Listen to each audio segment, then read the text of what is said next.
यह ऐसे घूर घूर कर क्यों देख रहे हैं मुझे? क्या आज से पहले आपने कोई सुंदर लड़की नहीं देखी? दुल्हन बनी आराध्या के ये शब्द सुनकर अभिमन्यु हल्के से मुस्कुरा दिया और हंसते हुए बोला, अरे पागल लड़की, मैं तुम्हारा पति हूँ और तुम मेरी पत्नी हो। अगर तुम्हें नहीं देखूंगा तो फिर किसे देखूंगा? तुम्हें इस दुल्हन के रूप में देखकर मेरे दिल में कितने जज्बात उठ रहे हैं, अगर तुम जान लो तो शायद शर्म से नजरें झुका लो। मैंने अपनी शादी की पहली रात को लेकर बहुत से सपने देखे हैं, इसलिए प्लीज अब रोना धोना बंद कर दो। मैं चाहता हूँ कि ये रात हमारी जिंदगी की सबसे यादगार रात बन जाए।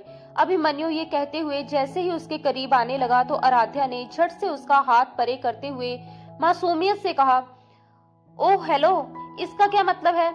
आप इस रात को कैसे यादगार बनाना चाहते हैं? मम्मी तो बस इतना कह रही थी कि जब पति कमरे में आएगा तो तुम्हारी तारीफ करेगा और फिर कमरे की लाइट बंद हो जाएगी। उसके बाद शोर मत मचाना, बल्कि पति जो भी करे उसे चुपचाप होने देना।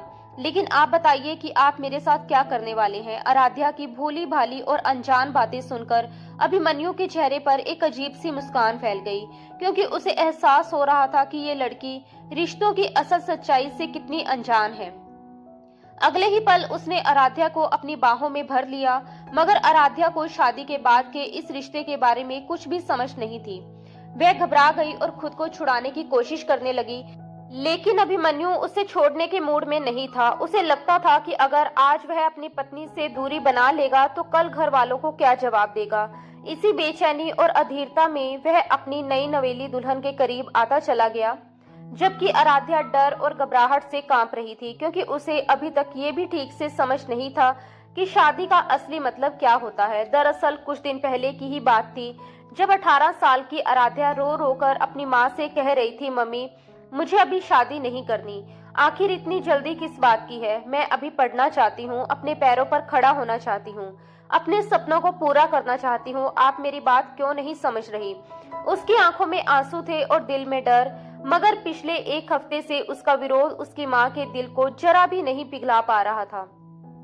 सरोज जी अलमारी में कपड़े रखते हुए बार बार अपनी बेटी को समझाने की कोशिश कर रही थी। जब उन्होंने फिर से आराध्या की आंखों में आंसू देखे तो उसके पास आकर अपने दुपट्टे से उसके आंसू पोंछे, फिर प्यार से उसकी 2 लंबी चोटियां खोलते हुए बोली, बेटा, हमारे खानदान में लड़कियों की शादी इसी उम्र में हो जाती है। अगर लड़की की उम्र इससे 2 साल भी ज्यादा हो जाए तो अच्छा रिश्ता मिलना मुश्किल हो जाता है और लोग तरह तरह की बातें बनाने लगते हैं। तुझे तो पता ही है कि हमारे यहाँ इसे अपशगुन माना जाता है। ये सुनकर आराध्या ने नाराजगी से मुंह बनाते हुए कहा, मम्मी आप भी ना इस दौर में रहकर भी पुराने जमाने की बातें करती है।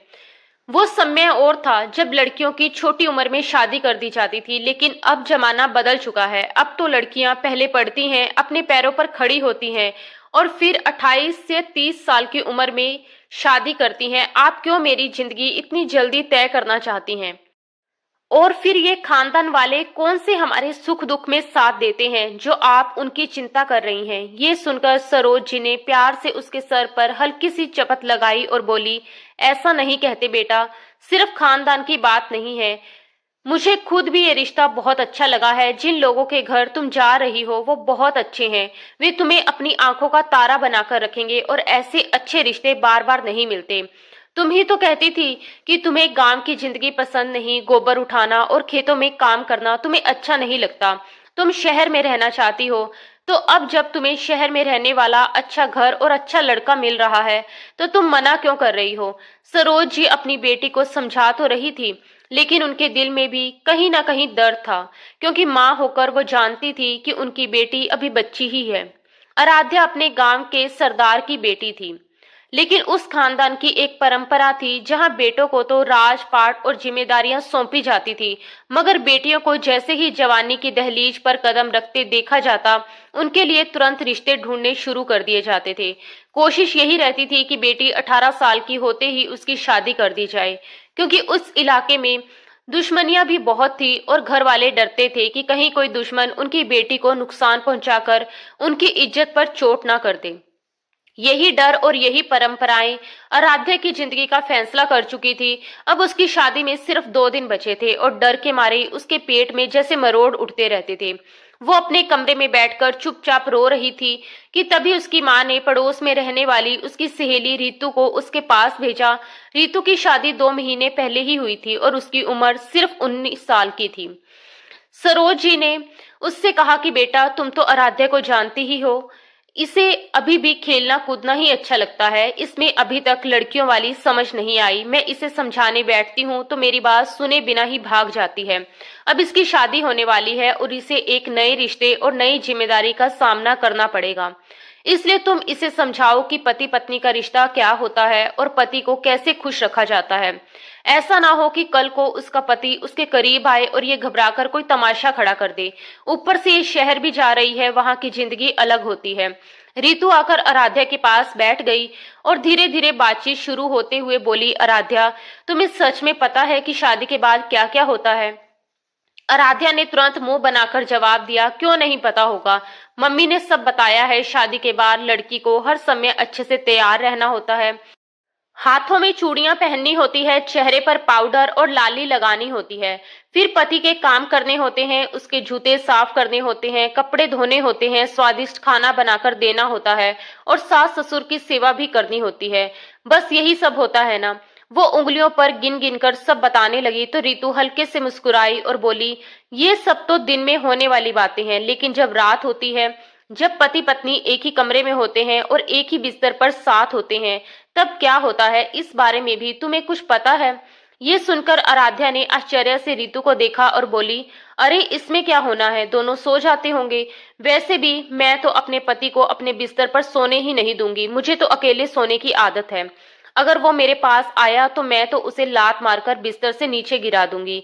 उसकी ये बात सुनकर रीतू ने सिर पकड़ लिया और बोली, अरे पगली, अगर तुमने ऐसा किया ना तो तुम्हारा पति अगले ही दिन तुम्हें वापस मायके भेज देगा। शादी के बाद लड़की को अपने पति का दिल भी जीतना होता है। ऐसी बचकानी हरकतों से उसे नाराज नहीं किया जाता। अगर पति नाराज हो जाए तो कई बार बहुत गुस्सा भी करता है। रीतू अपनी समझ के अनुसार उसे समझा रही थी, क्योंकि वो भी उसी छोटे से गांव की लड़की थी और उसने दुनिया को उसी नजरिए से देखा था। लेकिन उसकी बातें सुनकर आराध्या सचमुच डर गई और घबराकर बोली, अच्छा फिर क्या होता है? क्या सच में कुछ और भी होता है? रीतू हंस पड़ी और बोली, अच्छा ये बताओ, बच्चा कैसे पैदा होता है? आराध्या ने बिल्कुल मासूमियत से जवाब दिया, जब लड़की की शादी हो जाती है तो 1 साल बाद घर वाले उसे अस्पताल ले जाते हैं और फिर डॉक्टर बच्चा दे देता है। ये सुनकर रीतू हंसते हंसते बोली, अरे भोली लड़की, ऐसे बच्चे नहीं होते। जब तक पति पत्नी एक दूसरे के बहुत करीब नहीं आते तब तक बच्चा होने का सवाल ही पैदा नहीं होता। ये सुनकर आराध्या और भी हैरान हो गई और धीरे से बोली, अच्छा, और ये सब कैसे होता है? तब रीतू ने उसे धीरे धीरे समझाना शुरू किया। जैसे जैसे वह बातें बता रही थी, आराध्या की आंखें हैरानी से बड़ी होती जा रही थी। उसे अचानक अभिमन्यु याद आने लगा, वही अभिमन्यु जो कुछ दिन पहले उनके घर आया था और उसकी माँ ने कहा था कि यही तुम्हारा होने वाला पति है। उस दिन अभिमन्यु ने कहा भी था कि वह आराध्या से अकेले में थोड़ी देर बात करना चाहता है, लेकिन आराध्या ने साफ मना कर दिया था और रोती हुई वहां से चली गई थी। अब रीतू की बातें सुनकर उसका दिमाग पूरी तरह उलझ गया था। वह घबराकर बोली, तो फिर बहुत दर्द होता होगा ना? हे भगवान, मुझे तो एक सुई भी चुभ जाए तो मेरी हालत खराब हो जाती है। मुझे तो दर्द से बहुत डर लगता है और मेरे होने वाले पति तो इतने बड़े भारी लगते हैं, मैं तो मर ही जाऊंगी। नहीं बाबा, अब तो मैं शादी ही नहीं करूंगी, चाहे कुछ भी हो जाए। उसकी घबराहट देखकर रीतू ने उसे प्यार से समझाया, डरने की जरूरत नहीं है, यह हर लड़की की जिंदगी का हिस्सा होता है। शुरुआत में हर किसी को डर लगता है, लेकिन धीरे धीरे सब सामान्य लगने लगता है। जब पति प्यार और समझदारी से साथ निभाता है तो लड़की को भी उसके साथ अपनापन और सुकून महसूस होने लगता है। रीतू की बातें सुनकर आराध्या का डर थोड़ा कम तो हुआ, लेकिन उसके मन में एक अजीब सी बेचैनी अब भी थी। अचानक तय हुई शादी ने उसे पहले ही परेशान कर रखा था और अब उसकी माँ ने भी उसे पड़ोस के बच्चों के साथ खेलने से रोक दिया था। ना कंचे खेलने जाने देती थी और ना ही पकड़म पकड़ाई। ऊपर से शादी की पहली रात के बारे में जो कुछ उसने सुना था, उसे याद करके उसके दिल की धड़कनें तेज हो जाती थी। उसके पेट में घबराहट के मारे अजीब सी हलचल होने लगती थी। आखिरकार शादी का दिन भी आ ही गया। पूरे खानदान की रौनक और शोर शराबे के बीच बारात धूमधाम से गांव पहुंची। सविता जी अपने रिश्तेदारों और परिवार वालों के साथ पूरे ठाठ बाट के साथ बारात लेकर आई थी। उधर आराध्या दुल्हन के जोड़े में सचमुच बहुत ही खूबसूरत लग रही थी। लाल जोड़े गहनों और हल्के से झुके चेहरे के साथ वह किसी गुड़िया जैसी दिखाई दे रही थी। जब विवाह की रस्में शुरू हुई और पंडित जी ने दूल्हा दुल्हन को एक साथ मंडप में बिठाया तो वहां मौजूद हर व्यक्ति उस जोड़ी की तारीफ किए बिना नहीं रह सका। दोनों साथ बैठे हुए सचमुच बहुत सुंदर लग रहे थे। अभिमन्यु ने प्यार से उसका हाथ थामकर उसे अपने पास बिठाया, लेकिन आराध्या का हाल बिल्कुल अलग था। वह अंदर ही अंदर डर से कांप रही थी। उसका दिल इतनी तेज धड़क रहा था मानो अभी बेहोश होकर गिर पड़ेगी। कुछ ही देर में सारी रस्में पूरी हो गई और फिर वह घड़ी भी आ गई जिसका हर लड़की को डर भी होता है और इंतजार भी। विदाई की घड़ी। जब विदाई का समय आया तो सरोज जी अपनी बेटी से लिपटकर जोर जोर से रोने लगी। फिर सविता जी के पास जाकर हाथ जोड़ते हुए बोली, बहन जी मेरी बेटी बहुत लाडली है। सच कहूं तो अगर आप इस रिश्ते के लिए इतना आग्रह ना करती तो मैं इतनी छोटी उम्र में अपनी बेटी की शादी कभी नहीं करती। मैं चाहती थी कि वह 2-3 साल और पढ़ ले, थोड़ी समझदार हो जाए, फिर उसका घर बसाऊं। लेकिन आप लोगों की इज्जत और मान रखने के लिए मैंने अपनी गुड़ियों से खेलने वाली बच्ची आपके हवाले कर दी है। बस आपसे यही विनती है कि इसका ध्यान रखिएगा। अगर इससे कोई गलती हो जाए तो अपनी बेटी समझकर माफ कर दीजिएगा। सरोज जी की आंखों से आंसू लगातार बह रहे थे। ये सुनकर सविता जी ने तुरंत उनके हाथ पकड़ लिए और आत्मविश्वास से बोली, तुम चिंता मत करो, मैं तुम्हारी बेटी का इतना ख्याल रखूंगी कि दुनिया में किसी सास ने अपनी बहू का इतना ख्याल नहीं रखा होगा। तुम देखना तुम्हारी बेटी मेरे घर में बहुत खुश रहेगी। ये कहकर वे आराध्या को अपने साथ विदा करवाकर ले चली। गांव से शहर तक का सफर लगभग 4 घंटे का था। कार आगे बढ़ी तो आराध्या की आंखों से आंसू रुकने का नाम नहीं ले रहे थे। वो बार बार अपने हाथों और टिश्यू से आंसू पोंछती और फिर रो पड़ती। शुरुआत में सविता जी उसे प्यार से समझाती रही, बेटा इतना मत रो, हर लड़की को एक दिन अपने घर से विदा होना पड़ता है। देखो तुम्हारा मेकअप भी खराब हो जाएगा। लेकिन जब 2-2.5 घंटे का सफर गुजर गया और गांव काफी पीछे छूट गया, तब उनका धैर्य टूटने लगा। आखिरकार उन्होंने झुंझलाकर कहा, तुम्हारा रोना बंद होगा भी या नहीं? शादी के इतने झंझटों से वैसे ही मेरा बीपी हाई हो रहा है, सर दर्द से फटा जा रहा है और ऊपर से तुम्हारा ये रोना धोना। क्या तुम दुनिया की पहली लड़की हो जो अपने ससुराल जा रही हो? अगर इतना ही रोना था तो वहीं रह जाती, हमारे साथ आने की क्या जरूरत थी? अचानक सास का ये बदला हुआ रूप देखकर आराध्या बुरी तरह घबरा गई। सामने वाली सीट पर बैठे अभिमन्यु ने पलटकर पहले अपनी मां को देखा और फिर अपनी पत्नी को, जो रोने के बाद भी बेहद मासूम और खूबसूरत लग रही थी। उसने धीरे से कहा, मम्मा आप आगे बैठ जाइए, मैं पीछे जाकर बैठ जाता हूँ। सविता जी आगे चली गई और अभिमन्यु पीछे आकर आराध्या के पास बैठ गया। आराध्या पहले से ही सिमट कर बैठी थी। अभिमन्यु उसके काफी करीब बैठ गया और धीरे से उसके कंधे पर हाथ रखते हुए बोला, डोंट वरी डियर, अब रोना बंद करो। तुम इतनी दूर थोड़ी जा रही हो। जब भी तुम कहोगी मैं तुम्हें तुम्हारे माँ बाप से मिलवाने ले जाया करूंगा। अभी तो हमारी नई नई शादी हुई है। मैं चाहता हूँ कि हम दोनों साथ अच्छा समय बिताएं। अगर तुम ऐसे ही रोती रही तो खुद ही बीमार पड़ जाओगी। पहली बार किसी पुरुष का स्पर्श महसूस करते ही आराध्या घबरा गई और हल्के से कांप उठी। अभिमन्यु उसके कंधे पर हाथ फेरते हुए उसे चुप करवाने की कोशिश करता रहा और मुस्कुराकर बोला, बस अब आंसू पोंछ लो, घर पहुंचते ही हम दोनों आराम करेंगे और अपनी नई जिंदगी शुरू करेंगे। उसकी बात सुनकर आराध्या थोड़ा घबरा गई और जल्दी से बोली, नहीं प्लीज आप मम्मी को कुछ मत बताइएगा। अगर मैं रोऊं तो वो बहुत डांटती हैं। अभिमन्यु मुस्कुरा दिया। पूरे रास्ते वह उससे बातें करता रहा, कभी उसे हंसाने की कोशिश करता, कभी उसका ध्यान बटाता। धीरे धीरे आराध्या भी संभलने लगी और उसके चेहरे पर हल्की मुस्कान लौट आई। उसे लगने लगा कि शायद अभिमन्यु उतना बुरा नहीं है जितना वह सोच रही थी, क्योंकि रास्ते भर वह उससे नरमी से बात करता रहा था। कुछ देर बाद गाड़ी एक बेहद खूबसूरत और शानदार कॉलोनी में आकर रुकी। सामने एक बहुत बड़ा और भव्य घर खड़ा था जो किसी महल से कम नहीं लग रहा था। जैसे ही आराध्या को गाड़ी से उतारा गया और उसने उस घर को देखा तो उसकी आंखें हैरानी से फैल गई। वो भी अमीर घर की बेटी थी, लेकिन गांव की अमीरी और शहर की जिंदगी में सचमुच जमीन आसमान का फर्क होता है।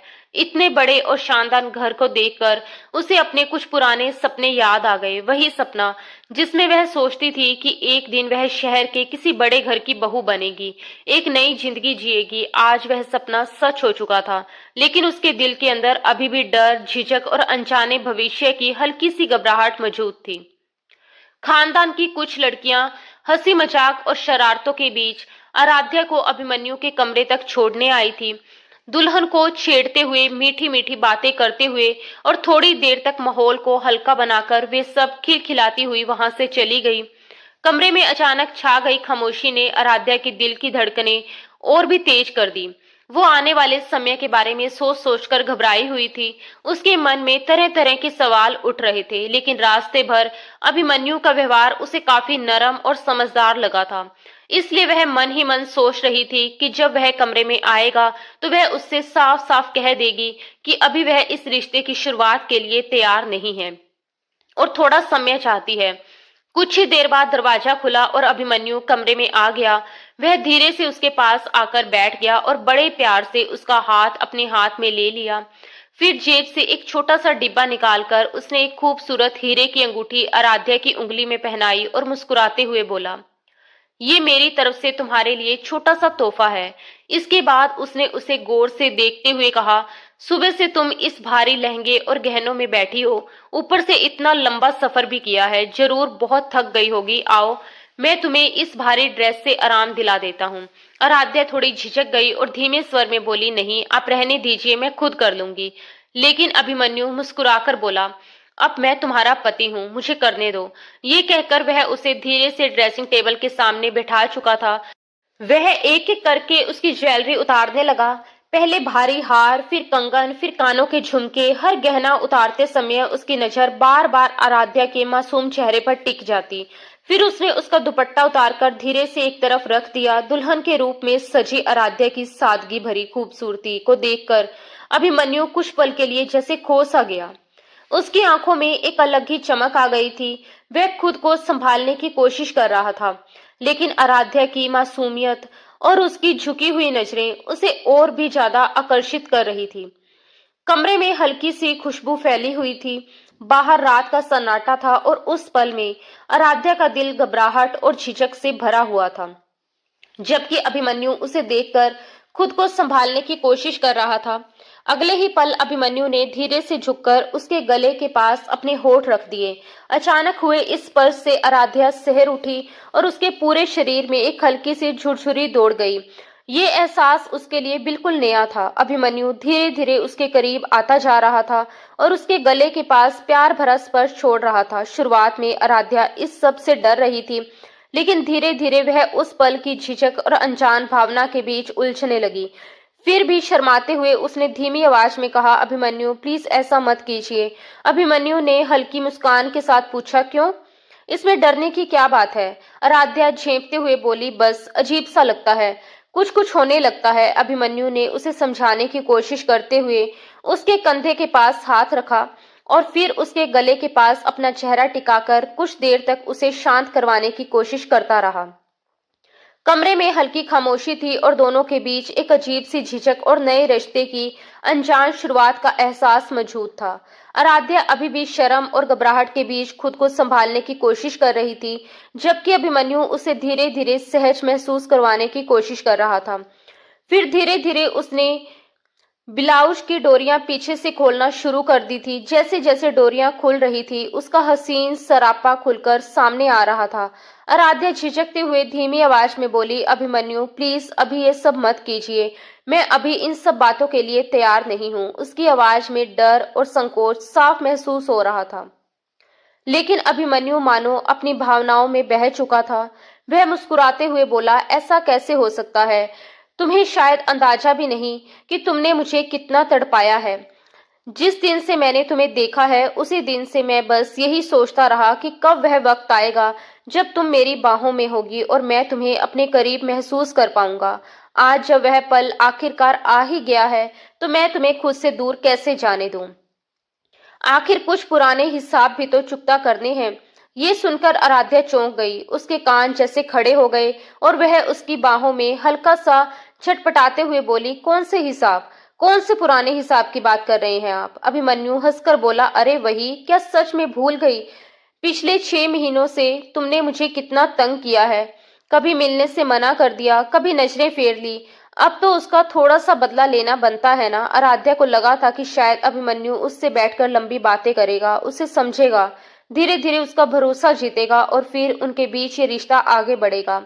वह सोच रही थी कि नई जिंदगी की शुरुआत प्यार और अपनेपन से होगी, लेकिन घटनाएं उसकी सोच से कई ज्यादा तेजी से आगे बढ़ रही थी। जैसे ही उसकी ड्रेस की डोरियां खुली, आराध्या घबराकर अपने आप को समेटने लगी और अपने हाथों से खुद को ढकने की नाकाम कोशिश करने लगी।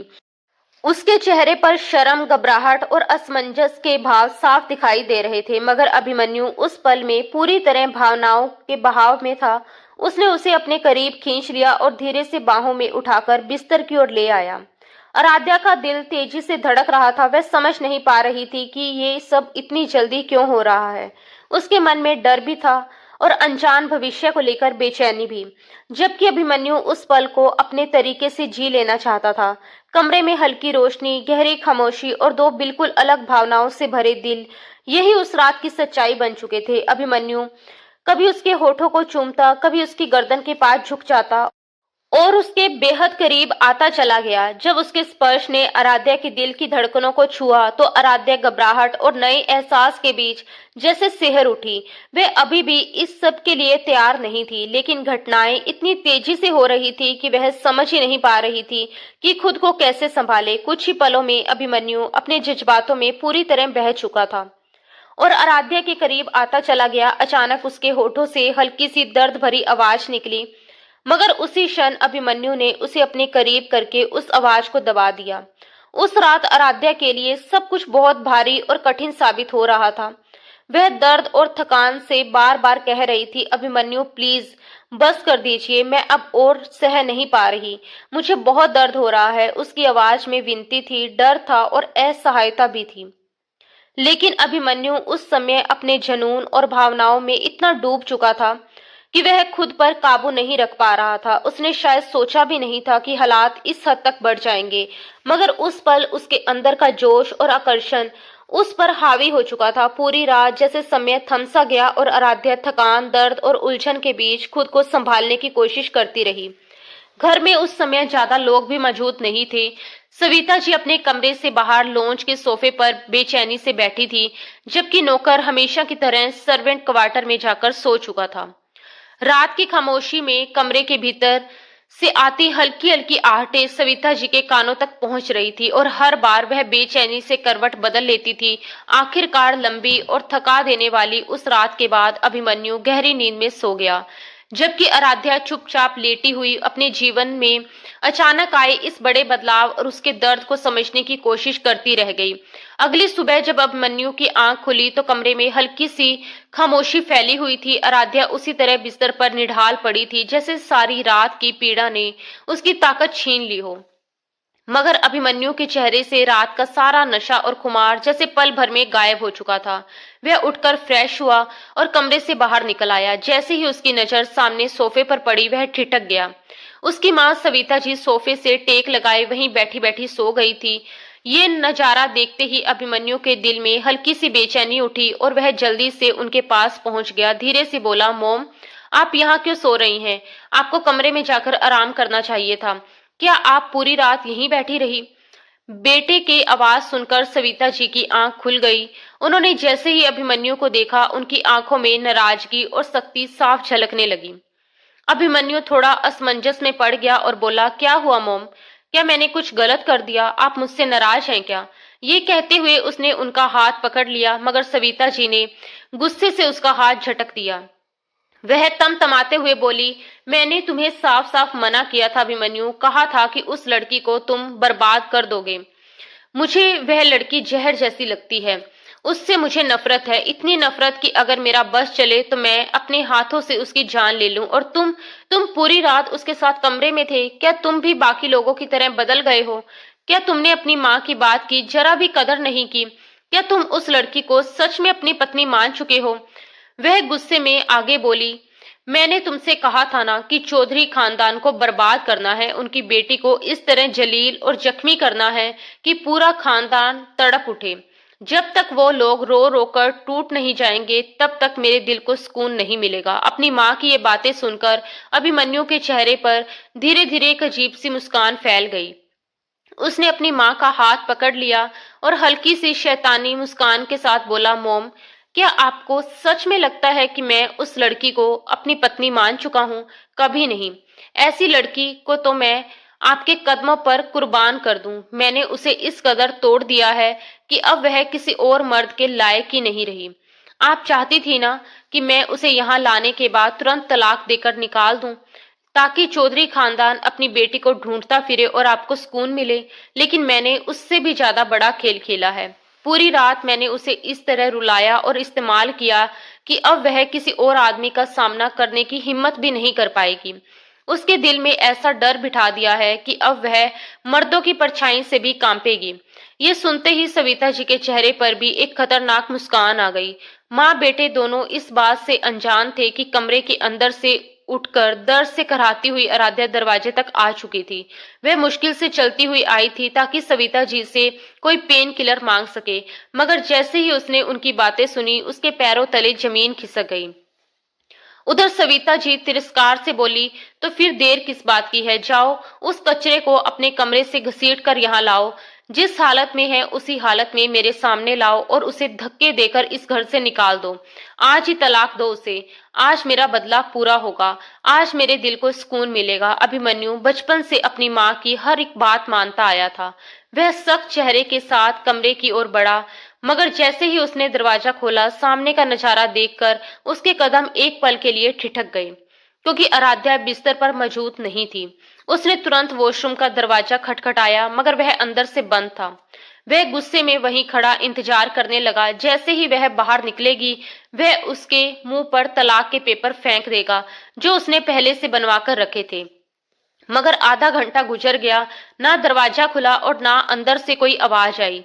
अब उसका सब्र टूट चुका था। उसने जोर से दरवाजा तोड़ दिया। जैसे ही वह अंदर घुसा, वह और सविता जी दोनों हैरान रह गए। वॉशरूम का रोशनदान खुला हुआ था और नीचे एक स्टूल पड़ा था, मगर वहां आराध्या नहीं थी। वह उसी रोशनदान से कूदकर नीचे बालकोनी में उतर गई थी और वहां से आंगन की सीढ़ियों से नीचे जाकर घर से भाग चुकी थी। सविता जी घबराकर चिल्लाई, कहाँ गई वो लड़की? अभिमन्यु, मैं तुमसे पूछ रही हूँ, कहाँ गई?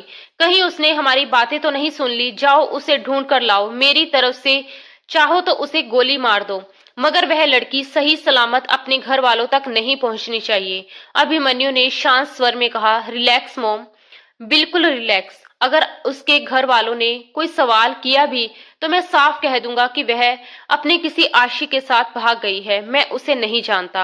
आप बिल्कुल भी फिक्र मत कीजिए। अगर प्लान ए काम नहीं आया तो हम प्लान बी इस्तेमाल करेंगे। ये कहते हुए उसने गाड़ी की चाबी उठाई और तेजी से बाहर निकल गया ताकि आराध्या को ढूंढ सके। लेकिन आराध्या खुद को काली चादर में लपेटकर घर के पीछे वाली गली में बने छोटे से मंदिर में छिपकर बैठी थी। जाती भी तो आखिर कहाँ जाती? उसे तो वापिस जाने का रास्ता भी नहीं पता था और ना ही उसके पास पैसे थे। उसे अभी तक यकीन नहीं आ रहा था कि उसके साथ ये हुआ क्या है। उसे अपनी माँ पर भी गुस्सा आ रहा था, जिन्होंने बगैर सोचे समझे उसकी शादी ऐसे लोगों से कर दी जो ना जाने किस बात का बदला उनसे ले रहे थे। मंदिर के कोने में छिपी बैठी आराध्या के दिमाग में अचानक 6 महीने पहले का वो दिन ताजा हो गया, जब पहली बार अभिमन्यु उसकी जिंदगी में आया था। उस समय वह नहीं जानती थी कि उसकी जिद के पीछे कोई गहरा राज छिपा है। हमेशा की तरह उस दिन भी स्कूल की छुट्टी होते ही आराध्या सीधे स्कूल के बाहर लगी चाचा जगदीश की छोटी सी दुकान पर पहुंच गई थी, जहां उसकी सबसे पसंदीदा इमली कैंडी मिलती थी। उसने जल्दी से अपने बैग से 50 रुपए निकाले और हंसते हुए बोली, चाचा जल्दी से 50 रुपए की इमली कैंडी दे दीजिए। चाचा जगदीश मुस्कुरा तो दिए, लेकिन साथ ही उसे समझाने लगे, अरे बेटा, इतनी इमली खाना ठीक नहीं होता। पता नहीं क्या क्या मिलाकर बनाते हैं ये लोग। अपनी सेहत का भी थोड़ा ध्यान रखा करो। इतनी अच्छी बच्ची हो तुम। मगर आराध्या को उस समय इन बातों से कोई मतलब नहीं था। उसे तो बचपन से ही खट्टी चीजें बहुत पसंद थी। घर में उसकी माँ सरोज जी उसे ऐसी चीजें खाने नहीं देती थी और उसके पिता तो वैसे भी सख्त मिजाज इंसान थे। आराध्या ने कभी उनसे कोई जिद नहीं की थी। क्योंकि वह जानती थी कि अगर जिद कर भी ले तो वह पूरी नहीं होने वाली। इसलिए वह स्कूल से लौटते समय चुपके से अपनी मनपसंद इमली कैंडी खरीद लिया करती थी और घर पहुंचने से पहले ही रास्ते में चटकारे लेते लेते आधी खत्म कर देती थी। उस दिन भी वह एक पैकेट खोलकर मजे से इमली खाते हुए आगे बढ़ रही थी, लेकिन बेध्यान होकर उसने ये देखना ही भूल गई कि सामने से तेज रफ्तार में काले रंग की एक बड़ी कार आ रही है। अचानक जब कार बिल्कुल पास पहुंची तो ड्राइवर ने तेजी से ब्रेक लगा दी। आराध्या घबरा गई और उसके हाथ से इमली के सारे पैकेट जमीन पर गिर गए। तभी कार का दरवाजा खुला और एक लंबा सा गुस्से से भरा लड़का नीचे उतरा। वह झल्लाकर बोला, अंधी हो गई हो क्या? दिखाई नहीं देता कि सामने से इतनी बड़ी गाड़ी आ रही है? अगर मरने का इतना ही शौक है तो कहीं और जाकर मरो, यहाँ क्यों तमाशा बना रही हो? मगर आराध्या भी कम नहीं थी। उसने पहले झुककर जमीन से अपनी सारी इमलियां उठाई, फिर बिना उस लड़के के चेहरे की तरफ देखे गुस्से से बोली, ठीक है, मान लिया मैं अंधी हूँ, लेकिन आपको तो भगवान ने दो दो आंखें दी हुई है ना? क्या आपको दिखाई नहीं देता कि सामने स्कूल है और बच्चे घर जा रहे हैं? इतनी तेज गाड़ी चलाने की क्या जरूरत थी? हाँ, मानती हूँ भगवान ने आपको बड़ी गाड़ी दे दी है, लेकिन शायद चलाना नहीं सिखाया। आसपास खड़े लोग ये नजारा देखकर मुस्कुरा रहे थे। सबके सामने एक छोटी सी लड़की को इतनी बेबाकी से जवाब देते देखकर माहौल जैसे मजेदार बन गया था, लेकिन उस लड़के को ये बात बेहद चुभ गई। उसकी नाक गुस्से से तन गई थी। वह लड़की को घूरता रह गया, जबकि आराध्या अपनी इमली के पैकेट संभालती हुई बड़बड़ाते हुए वहां से आगे बढ़ चुकी थी। सामने खड़ा वह लड़का कोई और नहीं बल्कि अभिमन्यु था, जो पहले ही नजर में उस लड़की की बेबाकी से आग बबूला हो उठा था। आज तक किसी की हिम्मत नहीं हुई थी कि उसके सामने ऊंची आवाज में भी बात करे। वो तो अपने पिता के कहने पर गांव आया था ताकि कुछ जमीनों के काम देख सके, वरना उसे गांव आना भी पसंद नहीं था। उस समय वहां काफी लोग मौजूद थे, इसलिए वह कुछ नहीं बोला, लेकिन मन ही मन उसने ठान लिया कि इस लड़की को सबक जरूर सिखाएगा। उधर स्कूल यूनिफॉर्म में आराध्या सच में बहुत प्यारी लग रही थी। जब वह अपनी सहेलियों के साथ घर की ओर जा रही थी तो उसकी एक सहेली मजाक में बोली, यार इतना हैंडसम लड़का था, तुम मुझसे झगड़ कैसे सकती हो? अगर मैं होती तो सीधा उसके सामने जाकर माफी मांग लेती और शायद वह मेरा बॉयफ्रेंड ही बन जाता। ये सुनकर आराध्या ने उसे घूरा और बोली, तुम जैसी दिल फेंक लड़कियों से और उम्मीद भी क्या की जा सकती है? ऐसे बदतमीज लड़कों को तुम नहीं जानती। मुझे तो साफ लग रहा था कि कोई शहर का रईस बाबू होगा, पता नहीं कितनी लड़कियों के साथ चक्कर होगा इसका। धीरे धीरे रास्ते में सब सहेलियां अपने अपने घरों की तरफ मुड़ गई। जब आराध्या अपने घर की तरफ बढ़ रही थी तभी उसे दूर सड़क पर वही काली कार खड़ी दिखाई दी। उसे थोड़ा डर लगा और एक पल के लिए उसके मन में एक ख्याल आया कि कहीं वह आदमी उसे पकड़कर जबरदस्ती गाड़ी में ना बिठा ले। डर के मारे वह जल्दी जल्दी कदम बढ़ाकर अपने घर के अंदर चली गई। उधर अभिमन्यु उस समय जल्दी में था, क्योंकि उसकी माँ के लगातार फोन आ रहे थे। इसलिए उसने बस दूर से ही आराध्या के घर की एक तस्वीर अपने फोन में खींच ली और मन ही मन तय किया कि वह कुछ दिनों बाद फिर आएगा और उस लड़की को जरूर सबक सिखाएगा, जिसने सबके सामने उसकी इतनी बेइज्जती कर दी थी। वह वहां से वापस तो लौट आया, मगर उसके दिल का गुस्सा जरा भी कम नहीं हुआ था। उसी गुस्से के साथ जब वह रात को खाने की मेज पर बैठा तो हमेशा की तरह शांत और सामान्य नहीं था। जब सविता जी ने खाने की मेज पर बैठे अभिमन्यु को असामान्य रूप में चुप देखा तो उन्हें हैरानी हुई। वह उसे गौर से देखते हुए बोली, अभिमन्यु बेटा, क्या बात है? आज इतने खामोश क्यों हो? क्या किसी से झगड़ा हुआ है तुम्हारा? तुम्हारे चेहरे के तेवर मुझे बिल्कुल ठीक नहीं लग रहे। माँ के इतना पूछते ही अभिमन्यु का गुस्सा जैसे बाहर आने लगा। उसने गहरी सांस लेते हुए कहा, मॉम, डैड के कहने पर मैं आज गांव गया था। वहां एक जाहिल और बदतमीज लड़की से सामना हो गया, जिसने सबके सामने मुझसे जिस तरह से बात की वो मैं भूल नहीं सकता। ये सुनकर सविता जी हैरान रह गई। उन्होंने नाक सिंगोड़ते हुए कहा, गांव के लोअर मिडिल क्लास लोग होते ही ऐसे हैं, बड़ी गाड़ी देखते ही सामने आ जाते हैं, जैसे जानबूझकर हाथ पैर तुड़वाना चाहते हैं ताकि बदले में कुछ पैसे मिल जाएं। अभिमन्यु ने ठंडी हंसी के साथ कहा, लेकिन मोम, मैं भी उसे इतनी आसानी से नहीं छोड़ूंगा। उसके घर की तस्वीर लेकर आया हूं मैं। इतना कहते हुए उसने अपना मोबाइल निकाला और वह तस्वीर अपनी माँ के सामने रख दी। जैसे ही सविता जी की नजर मोबाइल की स्क्रीन पर पड़ी, उनके हाथ से चम्मच गिर पड़ा। अभिमन्यु चौंक कर अपनी माँ को देखने लगा। सविता जी ने तुरंत उसके हाथ से मोबाइल लिया, तस्वीर को जूम करके गौर से देखा और अचानक उनके चेहरे का रंग बदल गया। वह धीमी मगर कड़ी आवाज में बोली, ये तो चौधरी धर्मेंद्र सिंह का घर है। अभिमन्यु हैरानी से उन्हें देखने लगा और बोला, क्या मतलब मोम?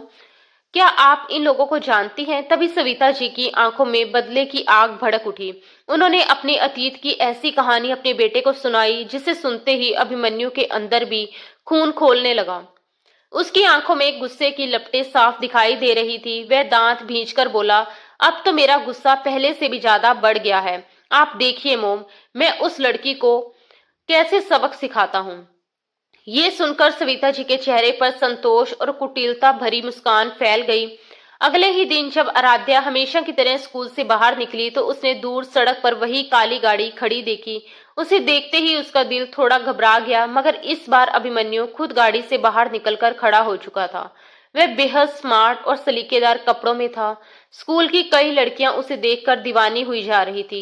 हालांकि वह उनसे उम्र में काफी बड़ा था, मगर उनके लिए वह किसी फिल्मी हीरो से कम नहीं लग रहा था। जैसे ही आराध्या उसके पास से गुजरने लगी, अभिमन्यु ने मुस्कुराते हुए कहा, सुनिए मिस नकचड़ी, क्या मैं आपसे 2 मिनट बात कर सकता हूँ? ये सुनते ही आराध्या रुक गई और पलटकर उसे घूरते हुए बोली, आप में और मुझ में इतनी दोस्ती कब से हो गई कि आप मुझे ऐसे नामों से बुलाने लगे, और मुझे गैरों से बातें करने का कोई शौक नहीं है। अभिमन्यु हल्के से मुस्कुराया और बोला, जब तक बात नहीं करोगी पहचान कैसे बढ़ेगी? मगर आराध्या उसकी बात अनसुनी करके आगे बढ़ गई।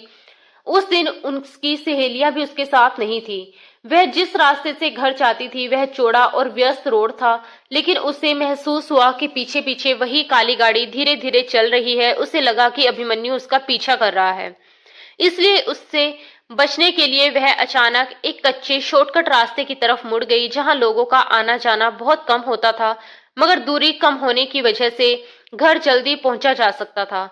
वह तेज कदमों से उस सुनसान रास्ते पर आगे बढ़ती जा रही थी। कुछ देर बाद जब उसने पीछे मुड़कर देखा तो अभिमन्यु की गाड़ी कहीं नजर नहीं आई।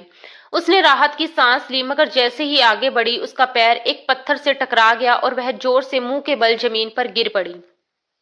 वह संभल ही रही थी कि अचानक सामने की झाड़ियों से 3-4 आवारा लड़के निकल आए।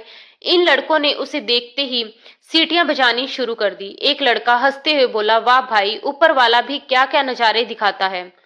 आज तो किस्मत खुल गई, देखो तो सही, खुद ही हमारी गोद में आ गिरी। कसम से बिल्कुल रसमलाई लग रही है। ये सुनकर आराध्या डर से कांपने लगी। उसमें से एक लड़का आगे बढ़ा और उसे छूने की कोशिश करने लगा। आराध्या जोर जोर से चिल्लाने लगी, बचाओ बचाओ। वह उठकर भागने की कोशिश करने लगी, मगर 2 लड़कों ने उसे पकड़ लिया। तीसरा लड़का बदतमीजी से उसका हाथ पकड़ने ही वाला था कि तभी अचानक एक कार का तेज हॉर्न वहां गूंजा। अगले ही पल गाड़ी से अभिमन्यु बाहर निकला और किसी फिल्मी हीरो की तरह उन लड़कों पर टूट पड़ा। उसने उन सबको इतनी बुरी तरह पीटा कि वे डरकर भाग गए। आराध्या रोती हुई अपना बैग सीने से लगाए एक तरफ खड़ी थी। अभिमन्यु उसके पास आया और नरमी से बोला, घबराओ मत, इस तरह अकेले जाना ठीक नहीं है। आओ मेरी गाड़ी में बैठो, मैं तुम्हें घर छोड़ देता हूँ। उस समय आराध्या के पास कोई और रास्ता नहीं था, इसलिए वह चुपचाप उसकी गाड़ी में बैठ गई। एक पल के लिए अभिमन्यु को उसकी मासूमियत देखकर सच में दया और हल्का सा लगाव महसूस हुआ, मगर दिल में जलती बदले की आग ने उसके सारे जज्बातों को दबा दिया। उसके बाद धीरे धीरे अभिमन्यु के गांव आने के चक्कर बढ़ने लगे। वह अक्सर आराध्या से मिलने की कोशिश करता। एक दिन मुस्कुराते हुए उससे कह बैठा, क्यूट सी लड़की, क्या तुम मुझसे शादी करोगी? ये सुनते ही आराध्या का गुस्सा 7वें आसमान पर पहुंच गया। उसने तुरंत उसका कॉलर पकड़ लिया और बोली, शर्म नहीं आती आपको? आप मुझसे इतने बड़े हैं और मैं अभी एक मासूम लड़की हूँ। मेरी उम्र ही क्या है? कितने गंदे हैं आप, कैसी नजर रखते हैं मुझ पर। पता नहीं शहर में कितनी गर्लफ्रेंड होगी आपकी, और अब आप मुझे भी उन्हीं लड़कियों जैसा समझ रहे हैं। आगे से इस गांव में नजर मत आइएगा, वरना मैं अपने पापा से शिकायत करके आपकी पिटाई करवा दूंगी। मगर उसे क्या पता था कि अभिमन्यु इतनी आसानी से हार मानने वालों में से नहीं था। कुछ ही दिनों बाद वह बकायदा रिश्ता लेकर उसके घर पहुंच जाएगा, और फिर उसकी किस्मत ऐसा करवट लेगी कि आज वही आराध्या पूरी तरह टूटी बेसहारा और बेबस होकर एक मंदिर के कोने में छिपी बैठी होगी। आराध्या जिस गांव से ताल्लुक रखती थी, वहां तलाक का नाम लेना भी किसी गुनाह से कम नहीं माना जाता था।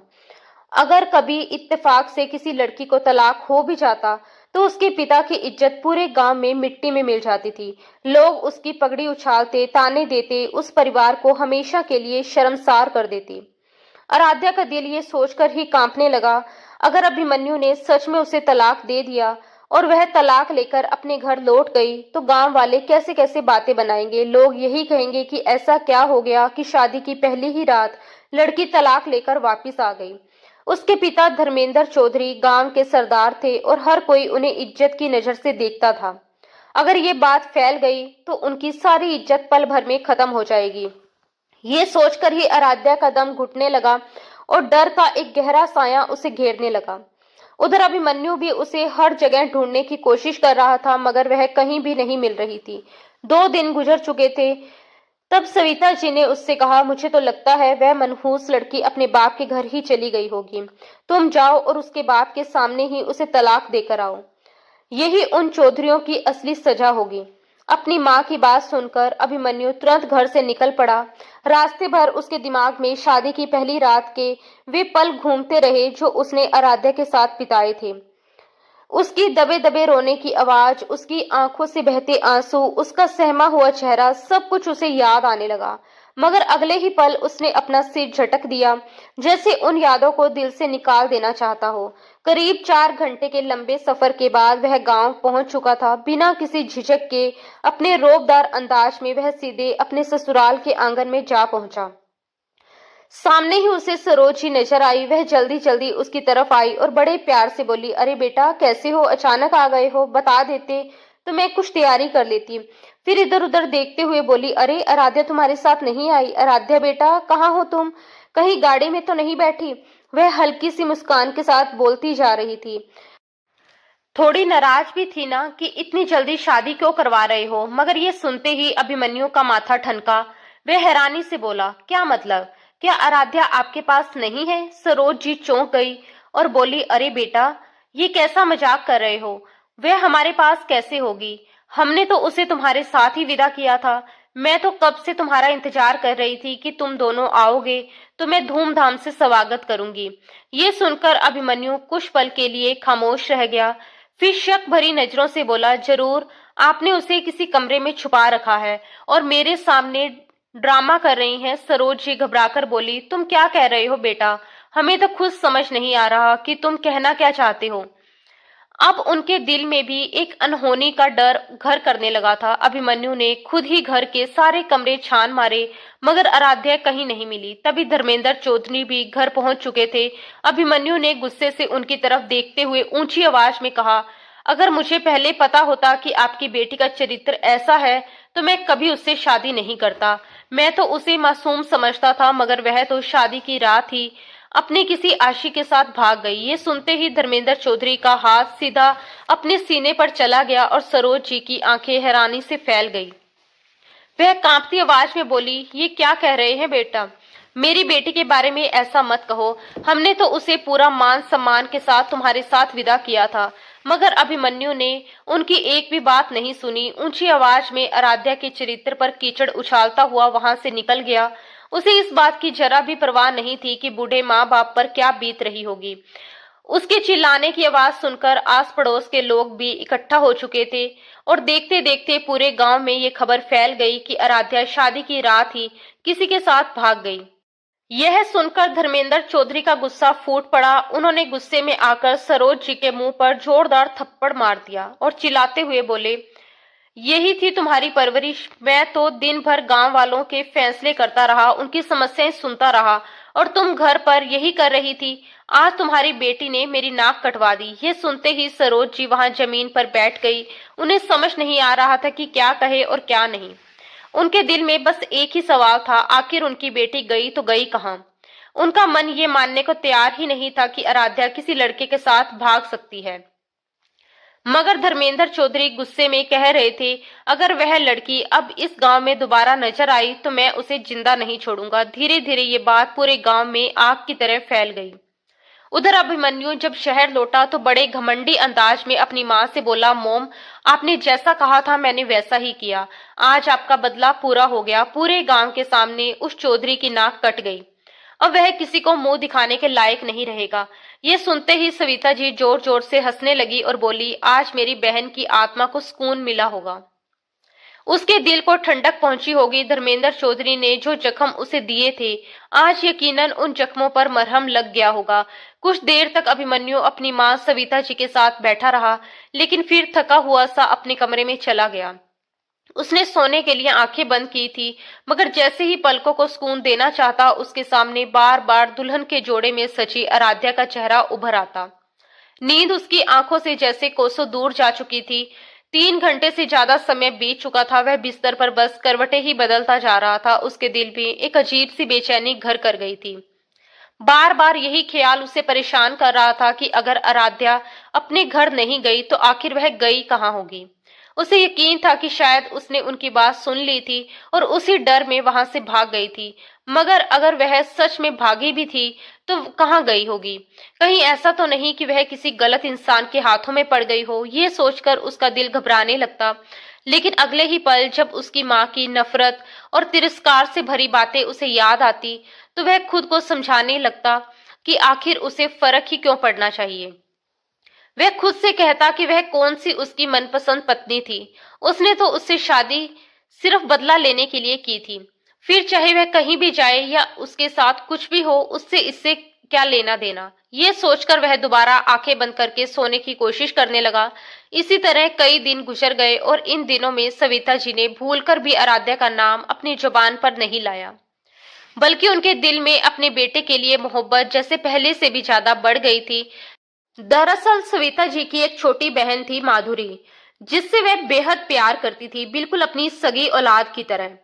माता पिता के गुजर जाने के बाद माधुरी सविता जी के साथ ही रहने लगी थी। उसी दौरान चौधरी खानदान से उनका रिश्ता बहुत अच्छा हो गया था।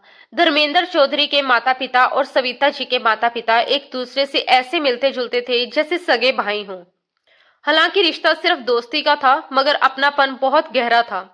इसी दौरान माधुरी का दिल धर्मेंद्र चौधरी पर आ गया था और वह चुपचाप उनसे मोहब्बत करने लगी थी। बातों बातों में दोनों परिवारों ने सोचा कि क्यों ना इस रिश्ते को शादी में बदल दिया जाए और धर्मेंद्र चौधरी और माधुरी का रिश्ता पक्का कर दिया गया। मगर जब धर्मेंद्र को ये बात पता चली तो वह बुरी तरह भड़क उठा। दरअसल वह तो सरोज से प्यार करता था और उसी से शादी करना चाहता था। उसने साफ शब्दों में कह दिया कि वह माधुरी से शादी नहीं करेगा। यहाँ तक कि उसने माधुरी के बारे में कई कड़वी बातें भी कह दी कि वह बेहद बेपरवाह लड़की है। कभी कुएं के पास खड़ी मिलती है तो कभी खेतों में गन्ने तोड़ती फिरती है और गांव के लड़के उसे देखते रहते हैं। उसने यहाँ तक कह दिया कि वह ऐसी लड़की से शादी करने की कल्पना भी नहीं कर सकता। धर्मेंद्र की ये बात सुनकर माधुरी का दिल पूरी तरह से टूट गया, मगर धर्मेंद्र अपने फैसले पर अड़ा रहा और कहता रहा कि वह शादी करेगा तो सिर्फ और सिर्फ सरोज से।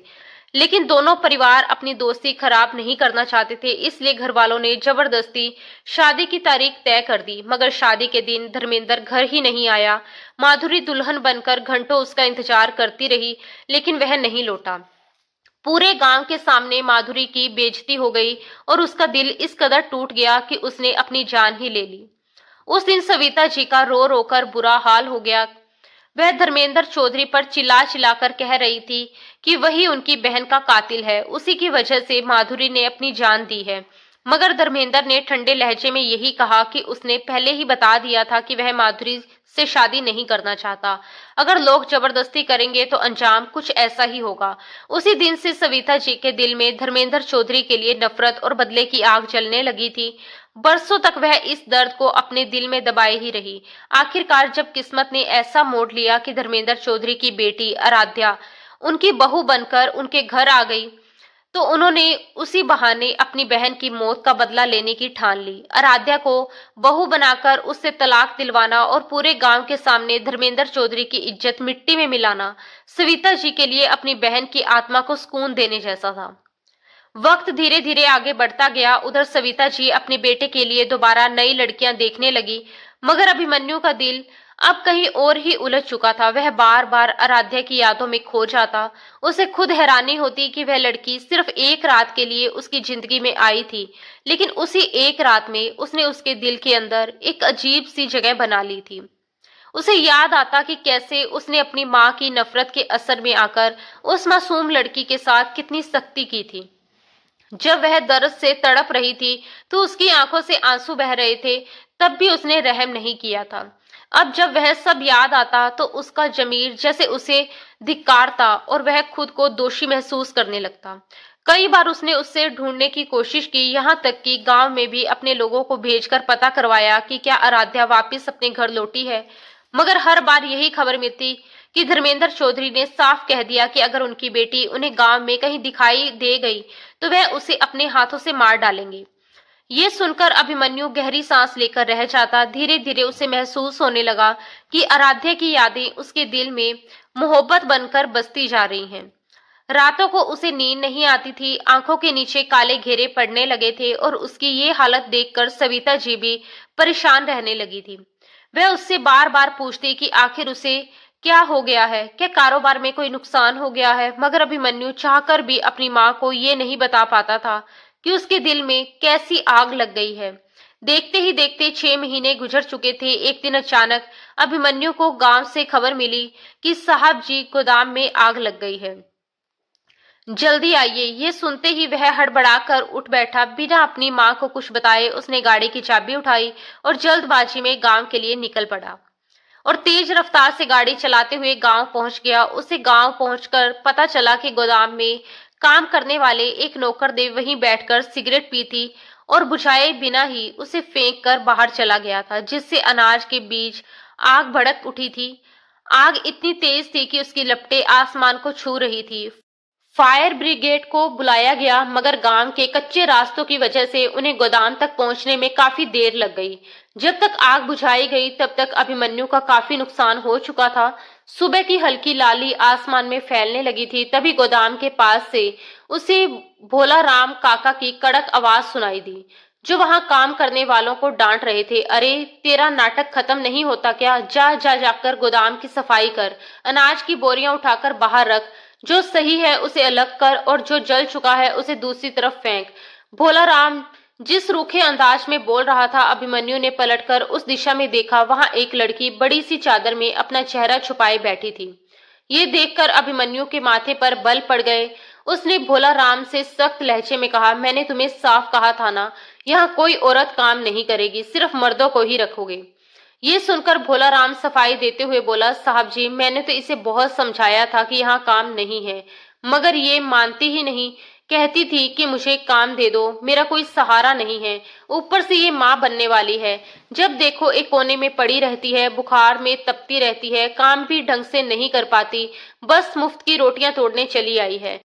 उसकी ये बात सुनते ही अभिमन्यु ने गुस्से में उसे झिड़क दिया, शट अप, तुम्हें बात करने की जरा भी तमीज नहीं है। तब तक वह लड़की उठ चुकी थी और बाकी नौकरों के साथ मिलकर गोदाम की सफाई करने लगी थी। मगर अभिमन्यु की नजरें बार बार उसी पर टिक जा रही थी, क्योंकि उसने अब तक अपना चेहरा ढक रखा था। थोड़ी देर बाद जब अभिमन्यु गोदाम के अंदर का हाल देखने गया तो अचानक वही लड़की जोर जोर से खांसते हुए उसके सामने आ गई। धुएं और राख से भरे उस माहौल में उसकी सांसें उखड़ने लगी थी और वह पानी मांग रही थी। अभिमन्यु ने तुरंत उसका बाजू पकड़कर उसे बाहर लाना चाहा, मगर बाहर आते आते वह बेहोश हो गई।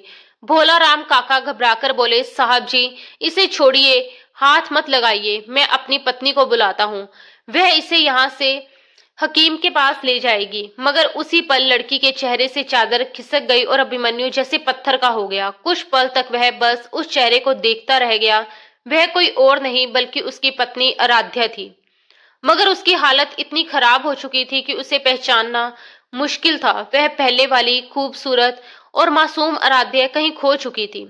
अभिमन्यु ने तुरंत उसे अपनी बाहों में उठा लिया और बिना देर किए गाड़ी में डालकर अस्पताल की तरफ दौड़ पड़ा। आराध्या अपने पेट पर हाथ रखे दर्द से करा रही थी और अभिमन्यु के पास बोलने के लिए शब्द ही नहीं बचे थे।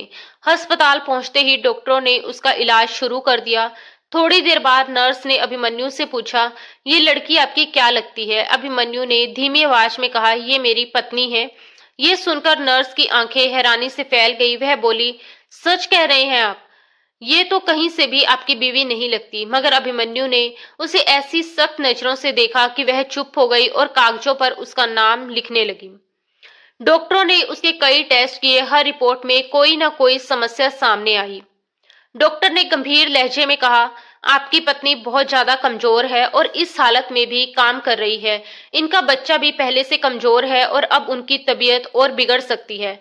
अभिमन्यु ने किसी तरह बहाना बनाकर डॉक्टर को जवाब दिया। कुछ देर बाद आराध्या को होश आ गया। जब उसने आंखें खोली तो खुद को अस्पताल के बेड पर पाया। जैसे ही अभिमन्यु उसकी तरफ बढ़ा, उसे देखते ही आराध्या घबरा गई और तुरंत उठकर जाने लगी। उसने गुस्से में अपनी कलाई से ड्रिप की सुई खींच दी। खून बहने लगा, मगर अभिमन्यु ने तुरंत उसे पकड़ लिया। आराध्या कांपती आवाज में चिल्लाई, मुझसे दूर रहिए। यहाँ क्यों आए हैं आप? जाइए यहाँ से, मेरा आपसे कोई रिश्ता नहीं है। आप मुझे तलाक देने आए हैं ना? आप मुझे बदनाम करना चाहते थे, मेरे बाप से बदला लेना चाहते थे, ले लिया ना बदला। आपने मुझे बर्बाद कर दिया, दर दर की ठोकरें खाने के लिए छोड़ दिया। वह एक ही सांस में सब कुछ कहती जा रही थी। तभी डॉक्टर अंदर आ गई और उसे दोबारा बेहोशी का इंजेक्शन दे दिया गया। उसे फिर से बेड पर लिटा दिया गया। अभिमन्यु सिर झुकाए वहीं बैठ गया। उसने इस लड़की को कहां कहां नहीं ढूंढा था, मगर उसे ये जरा भी अंदाजा नहीं था कि वह उसी के गोदाम में नौकर बनकर काम कर रही होगी। उसे खुद पर गुस्सा आने लगा कि उसकी ही बीवी को उसके ही नौकरों के सामने जिल्लत सहनी पड़ी। वे उठकर बाहर गया और अपनी गाड़ी में बैठ गया। वहां बैठकर उसने गुस्से और पछतावे में खुद को कई थप्पड़ मारे। उसे लग रहा था कि वह कितना बेगैरत पति था, जिसने अपनी ही पत्नी के साथ इतना बड़ा जुल्म किया। ये सब उसने अपनी माँ के कहने पर किया था, मगर अब उसे अपने किए पर गहरा पछतावा हो रहा था। उसी पल उसने तय कर लिया कि वह आराध्या को अपने साथ घर ले जाएगा, क्योंकि वह उसके बच्चे की माँ बनने वाली थी। उधर आराध्या उस रात भागकर जैसे तैसे अपने गांव पहुंची थी, मगर वहां तो पहले से ही उसके अपने लोग उसके दुश्मन बने बैठे थे। इसलिए अपना पेट भरने के लिए उसने अपना चेहरा छुपाकर नौकरानी की तरह काम करना शुरू कर दिया था। उसे जरा भी अंदाजा नहीं था कि जिस गोदाम में वह मजदूरी कर रही है, वह गोदाम भी अभिमन्यु का ही है। अभिमन्यु उसके सामने बैठा बेहद पछतावे के साथ बार बार माफी मांग रहा था। उसकी आंखों में सच्चा दर्द साफ दिखाई दे रहा था। वह धीमी आवाज में कह रहा था, जब तुम मुझे छोड़कर चली गई थी ना आराध्या, तब मुझे पहली बार एहसास हुआ कि मैंने अपनी जिंदगी की सबसे बड़ी गलती कर दी है। भगवान जानता है कि मैंने तुम्हें कहां कहां नहीं ढूंढा, हर जगह तुम्हारा पता किया, हर रास्ता छान मारा, क्योंकि उस वक्त तक मुझे समझ आ चुका था कि मैं तुमसे मोहब्बत करने लगा हूँ। लेकिन आराध्या की आंखों में अब भी भरोसा नहीं था। वह कड़वी मुस्कान के साथ बोली, ये सब झूठ है, मुझे आप पर अब बिल्कुल भरोसा नहीं है। मुझे लगता है कि ये भी आपकी कोई नई चाल है, कोई नया ड्रामा है, तभी तो आप अचानक मेरे पास आ गए हैं। अभिमन्यु ने सिर झुकाकर बहुत नरमी से कहा, नहीं आराध्या, अब कोई साजिश नहीं है।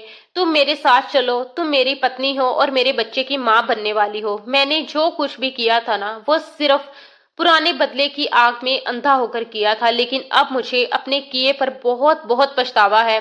मैं वादा करता हूँ कि अब तुम्हें और हमारे बच्चे को कभी कोई तकलीफ नहीं होने दूंगा। आराध्या के पास सच में अब कोई रास्ता नहीं था।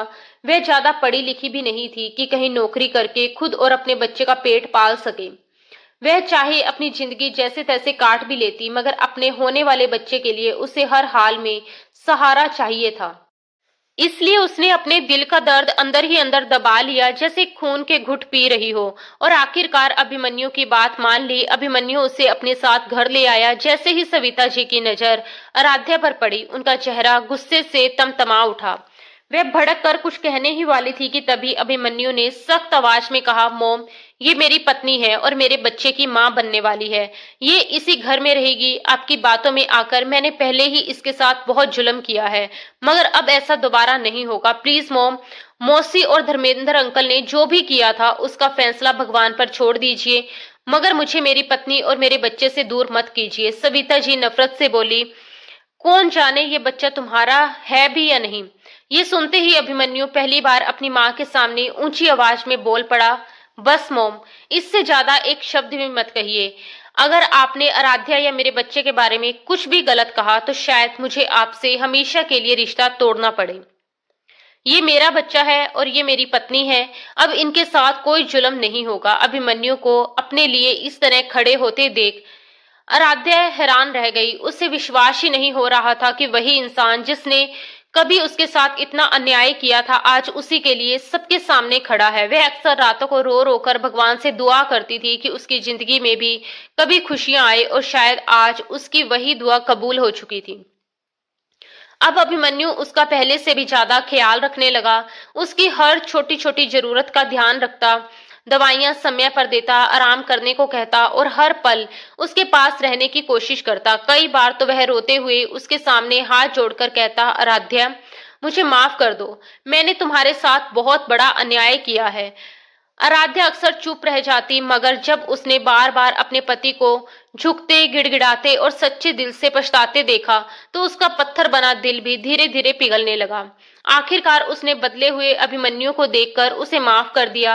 अब जब भी अभिमन्यु काम से घर लौटता तो बच्चों की तरह उसे अपनी बाहों में भर लेता, उसके बालों में प्यार से हाथ फेरता जैसे वह कोई बेहद कीमती शहजादी हो। धीरे धीरे आराध्या के दिल में भी उसके लिए मोहब्बत जागने लगी। समय बीतता गया और फिर वह दिन भी आ गया जब आराध्या ने एक प्यारे से बेटे को जन्म दिया। अपने बेटे को गोद में लेकर आराध्या की आंखों में खुशी के आंसू थे। उस नन्हे से बच्चे ने जैसे पूरे घर का माहौल ही बदल दिया। यहाँ तक कि सविता जी भी अपने पोते से दूर नहीं रह पाई। धीरे धीरे उनके दिल की कठोरता भी कम होने लगी। कुछ समय बाद अभिमन्यु अपने बेटे को गोद में लेकर आराध्या के साथ धर्मेंद्र चौधरी के घर गया। वहां पहुंचकर उसने बच्चे को उनके हाथों में देते हुए सिर झुकाकर सारी सच्चाई बता दी। उसने कहा कि आप जो सजा देना चाहें मुझे दीजिए, गलती मेरी थी, मेरी वजह से आपकी बेटी को बहुत तकलीफें झेलनी पड़ी और गांव में आपकी बदनामी भी हुई, मगर मैं आपसे माफी मांगता हूँ। आपकी बेटी बिल्कुल बेगुनाह है, वह एकदम पवित्र है। ये सुनकर धर्मेंद्र जी को बहुत गुस्सा आया, मगर साथ ही उन्हें अपनी गलती का एहसास हुआ कि उन्होंने अपनी ही बेटी पर भरोसा नहीं किया था। धीरे धीरे समय के साथ सारी कड़वाहट और रंजिशें मिटने लगी और रिश्तों में फिर से मिठास लौट आई। आराध्या अब अभिमन्यु के साथ खुश थी, मगर कभी कभी जब उसे अतीत की वो दर्दनाक यादें याद आती, अभिमन्यु और उसकी माँ का दिल हुआ वह भयानक बदला। तो उसका दिल अब भी कांप उठता था, लेकिन जिंदगी का नाम ही आगे बढ़ते रहना है, इसलिए उसने सब कुछ पीछे छोड़कर नई शुरुआत कर ली। तो दोस्तों, आपको क्या लगता है, क्या आराध्या ने अभिमन्यु को माफ करके सही किया या उसे उसे कभी माफ नहीं करना चाहिए था? अपनी राय हमें नीचे कमेंट बॉक्स में जरूर बताइए। कहानी को लेकर आपका क्या कहना है ये भी जरूर लिखिए। अगर कहानी पसंद आई हो तो प्लीज इसे लाइक करना ना भूलें और ऐसे ही दिलचस्प कहानियों के लिए हमारे चैनल से जुड़े रहें। मिलते हैं दोस्तों अगली किसी नई और रोमांटिक सी कहानी के साथ। धन्यवाद दोस्तों। राधे राधे।